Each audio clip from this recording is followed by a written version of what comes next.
Anaemia जैसी गंभीर बीमारी से जूझ रहा था जतिन ओझा, जिसकी उम्र 23 वर्ष और गुना का निवासी है। आज वहां 3 महीने के उपचार के बाद ठीक होकर अपने घर वापस जाएगा। मरीज का इलाज घोड़े के खून से प्लाज्मा निकालकर किया गया। बोन मेरो से जिन्स नहीं हुए थे मैच। आपको बता दें कि खतरनाक बीमारी अप्लास्टिक एनीमिया से जतिन ओझा जूझ रहा था। सुपर स्पेशलिटी अस्पताल में खतरनाक बीमारियों में से एक अप्लास्टिक एनीमिया से जतिन का एटीजी थेरेपी से इलाज किया गया। इस थेरेपी में घोड़े के खून से एंटीबॉडी लेकर इलाज किया जाता है। अस्पताल में मरीज का 3 माह तक निरंतर इलाज चला। 3 माह बाद शुक्रवार को से छुट्टी दी जाएगी, जिससे उसके घर वाले बेहद खुश नजर आ रहे हैं। डॉक्टर सुमित शुक्ला ने बताया कि जब किसी मरीज का बोन मेरो फेल हो जाता है, यानी हीमोग्लोबिन बनना बंद हो जाता है, तो इसे अप्लास्टिक एनीमिया कहते हैं। इसके इलाज के लिए बोन मेरो ट्रांसप्लांट किया जाता है। कई बार ट्रांसप्लांट वाले बोन मेरो के जिन्स पीड़ित से मैच नहीं करते। ऐसी स्थिति में बोन मेरो ट्रांसप्लांट असंभव हो जाता है। तब इलाज घोड़े के खून से एंटीबॉडी लेकर एटीजी यानी एंटी थाइमोसाइट ग्लोबुलिन थेरेपी से किया जाता है। सुपर स्पेशलिटी के डॉक्टर अक्षय लाहोटी ने बताया कि सुपर स्पेशलिटी हॉस्पिटल में इस थेरेपी से पहली बार इलाज किया गया है। इससे गरीब और मध्यम वर्ग के पीड़ितों का इलाज आसानी से हो सकेगा।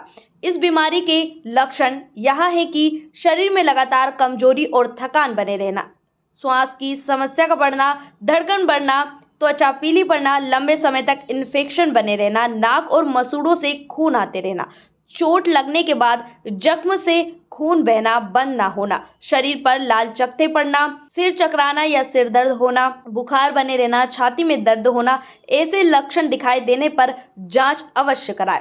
गवर्नमेंट सेटअप में इतनी बड़ी थेरेपी देना एक चैलेंज होता है, एक प्रॉपर तरीके से देना, क्योंकि यहाँ पर फंड्स का भी अभाव होता है, स्टाफ का भी अभाव होता है, एक प्रॉपर डेडिकेटेड टीम का एक अभाव होता है। लेकिन उन सबको क्रॉस करके हमने एक बहुत अच्छी टीम बनाई, एक डेडिकेटेड नर्सिंग टीम जिन्होंने प्रॉपर केयर दे पाए, फंड्स की व्यवस्था हमने की ताकि एटीजी हम थेरेपी दे पाए। सो बेसिकली जतिन ओझा एक 23 साल का बच्चा गुना को बिलोंग करता है। वो लास्ट 7-8 महीने से एक एप्लास्टिक एनीमिया नाम की बीमारी से पीड़ित था। इस बीमारी में बेसिकली बार बार ब्लड चढ़ाने की आवश्यकता पड़ती है। कई बार अलग अलग प्रकार के इन्फेक्शन होते हैं जिनके लिए भर्ती करके आईवी एंटीबायोटिक्स देने की जरूरत पड़ती है। बार बार इसको कई बार मुंह से, कई बार नाक से, कई बार कानों से भी ब्लीडिंग हुई है, जिसके लिए हमको बार बार इसको भर्ती करके प्लेटलेट्स देना पड़े हैं। ये एप्लास्टिक एनीमिया का प्रॉब्लम होता है कि इसमें जो बोन मैरो है वो ठीक से फंक्शन नहीं करता है, इसीलिए सभी रक्त कोशिकाओं का अभाव रहता है। एप्लास्टिक एनीमिया का मेन ट्रीटमेंट होता है बोन मैरो ट्रांसप्लांट। लेकिन जब बोन मैरो ट्रांसप्लांट के लिए हमें फुल मैच सिबलिंग नहीं मिलते हैं या फिर हैप्लो मैच सिबलिंग मिलते हैं जो हाफ मैच होते हैं, उनके कॉम्प्लिकेशंस से बचने के लिए हम लोग एक दूसरी थेरेपी देते हैं जिसको बोलते हैं ATG therapy. ATG therapy is an immunosuppressive therapy जो इस बीमारी के लिए हमने यूज किया, दैट इज हॉर्स एटीजी।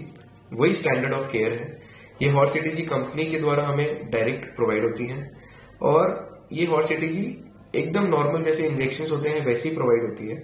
इसको हम पेशेंट का वेट के अनुसार कैलकुलेट करके कंटिन्यू इन्फ्यूजन के माध्यम से 4 दिन तक लगातार देते हैं। क्योंकि एटीजी इरिटेंट होती है इसीलिए हमें नॉर्मल पेरिफेरल नहीं, सेंट्रल लाइन के थ्रू देनी पड़ती है और वो सेंट्रल लाइन का भी प्रॉपर केयर करना पड़ता है। एटीजी के दौरान क्योंकि अपन अब देख ही पा रहे हैं कि ये हॉर्स से प्रोड्यूस हो रही है, तो जाहिर सी बात है कि नए नए एनाफाइलेक्टिक रिएक्शंस करने का इसमें टेंशन रहता है, खतरा रहता है, कुछ इन्फेक्शंस होने का इसमें खतरा रहता है। एटीजी के दौरान इसीलिए हमको 24 घंटे proper ICU monitoring care, proper nursing vigilance, डॉक्टरों का सुपरविजन जरूरी है, जो कि 4 दिन लगातार होना चाहिए। 4 दिन के बाद 10 दिन तक भी इसमें सीरम सिकनेस नाम की कॉम्प्लिकेशन होती है जिसका हमें ध्यान रखना पड़ता है और उसके लिए हम कुछ दवाइयां देते हैं ताकि ये चीजें ना हो। तीसरी चीज, इसमें जब भी हम ब्लड प्रोडक्ट देते हैं तो हमें इरेडिएट करके देने पड़ते हैं, क्योंकि हमारे पास रेडिएशन ऑन्कोलॉजी डिपार्टमेंट है जहां पर हम ब्लड की सुविधा के लिए ब्लड बैंक डिपार्टमेंट है, तो इन दोनों की मदद से हम लोग वो काम भी कर पाए। प्रॉपर तरीके से दिया और हम काफी संतुष्ट हैं, पेशेंट भी काफी ठीक है, कॉम्प्लिकेशन ज्यादा नहीं हुआ है इस थेरेपी के लिए। यही कॉस्टली थेरेपी है, 8 to 10 lakhs की थेरेपी होती है अगर किसी भी प्राइवेट चिकित्सालय में अपन दें, और यही जब गवर्नमेंट हॉस्पिटल में हम देते हैं तो हमारे पास गवर्नमेंट हॉस्पिटल और जो प्रशासन का एक सपोर्ट है वो इसमें महत्वपूर्ण भूमिका निभाता है, क्योंकि इसमें प्रधानमंत्री, मुख्यमंत्री फंड को हम यूज कर पाते हैं। आयुष्मान का कुछ पैकेज इसमें मिलता है जिसको हम यूज कर पाते हैं। सेकेंडली, गवर्नमेंट हॉस्पिटल्स में डॉक्टर्स की फीस के अलावा जो इन्वेस्टिगेशंस, डेली मॉनिटरिंग चार्जेस हैं, आईसीयू के चार्जेस हैं, वो सब से बचाव हो जाती है। दवाइयां भी हमें कुछ कंसेशनल रेट्स में मिल जाती हैं गवर्नमेंट के थ्रू। तो वो सब चीजें काफी बेनिफिशियल होती हैं गवर्नमेंट सेटअप में दवाइयां देने के लिए। सर, मेरे बालक को एप्लास्टिकमेनिया हो गया था। पहले उसको पीलिया हुआ, पीलिया से फिर उसका ब्लड बनना बंद हो गया।